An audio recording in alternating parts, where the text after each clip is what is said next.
On the wall in Mariah's bedroom is a little picture frame.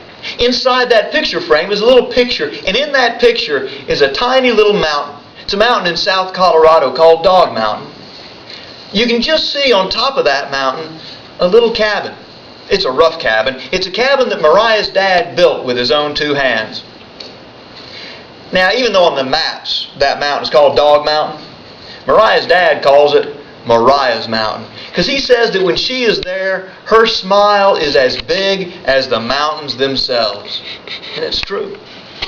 Every time Mariah looks at that picture on the wall, she thinks back to a summer when she was much younger, when she and her father got to spend the entire summer on her mountain.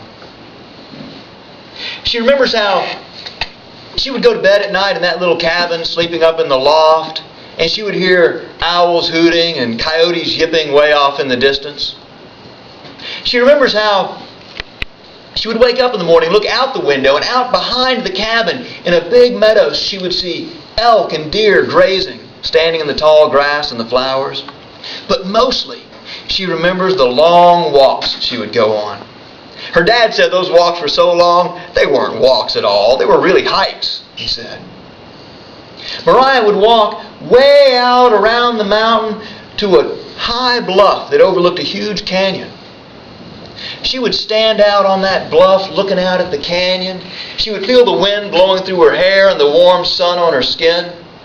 She would look down at the bottom of the canyon to see more elk and deer, but they looked like tiny little ants from where she stood.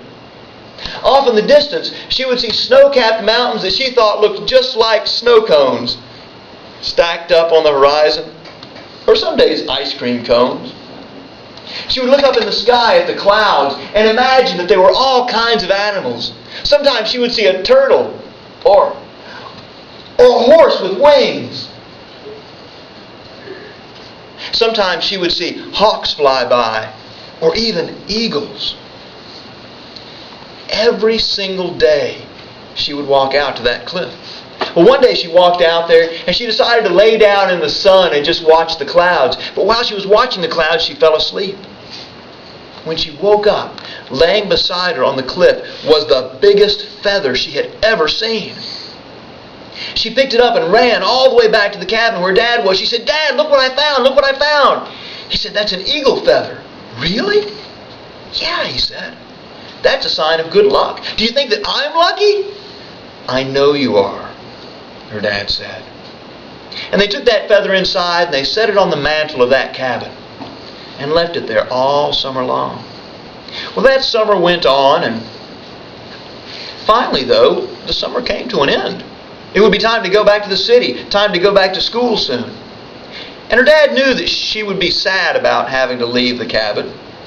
So he told her, "Why don't you go for another walk today, or a hike? Go out to your favorite cliff. I'll get everything packed up, get the truck loaded." And off Mariah went. She made that long hike out to that favorite cliff. And she stood out there and she felt the sun on her skin and she felt the breeze blowing through her hair, and she closed her eyes and she wished harder than she had ever wished in her entire life. And then she opened her eyes and she stretched out her arms. And she stretched out her arms farther than she even knew she could. She stretched her arms all the way around that canyon down below her. She stretched her arms all the way around the elk and deer that looked like tiny little ants. She wrapped her arms all the way around those far-off snow-capped mountains that looked like ice cream cones. She wrapped her arms all the way around the hawk and the eagle that were flying overhead. She wrapped her arms all the way around the clouds that looked like a fish and a snake. She even wrapped her arms all the way around the sun and the wind.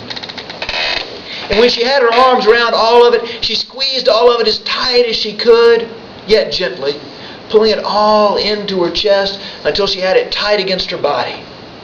When she had it tight against her chest, she held it close until she could get it into her hands, and then she squeezed it into one hand and she put it all in her pocket. And with everything that she wanted tucked away in her pocket, she turned around and made that long walk back to the cabin, and there was her dad waiting for her by the truck. He expected her to look sad because she was going home, but instead she had a smile on her face that was as big as the mountains themselves. He didn't dare ask why she was so happy. They got in the truck and made the long drive back home. When they got there, Mariah jumped out of the cab, grabbed her bag out of the back, ran in the house and up to her bedroom. She dropped her bag, she closed the door. She closed her eyes and she made a wish like she'd never wished before. She reached in her pocket and she pulled out everything that she'd put in there. And then she opened her hands. And before she even got her eyes open, she felt the warm sun on her skin. She felt the breeze blowing through her hair. And when she opened her eyes, she looked, and in front of her was that huge canyon. Down at the bottom, she could see those elk and deer that looked like tiny little ants. Way off on the horizon, she could see the snow-capped mountains. Looked like ice cream cones. She looked up in the sky, and there was the bright sun, and flying beneath it was the eagle. Oh, and there was the hawk, and the clouds. The snake had turned into a teddy bear.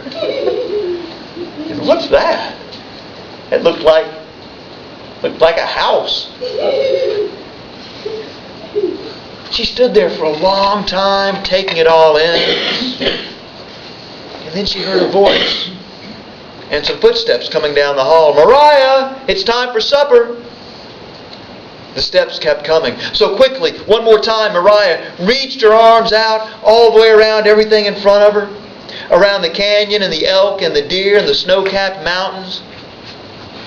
Around the clouds. Around the eagle and the hawk. Even around the sun and the wind. She pulled it all into her as tight as she could. But this time, when she had it in her hand, instead of putting it back in her pocket, she went to her dresser.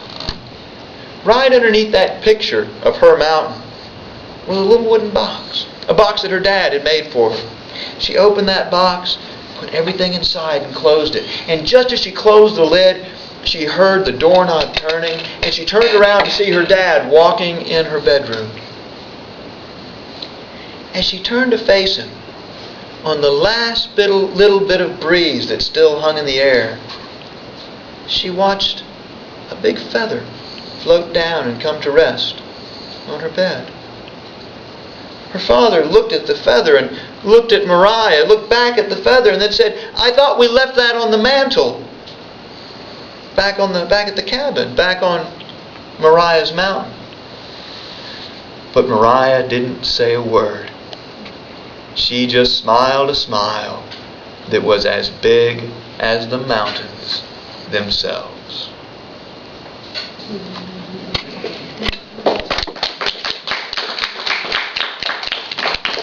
Thank you so much.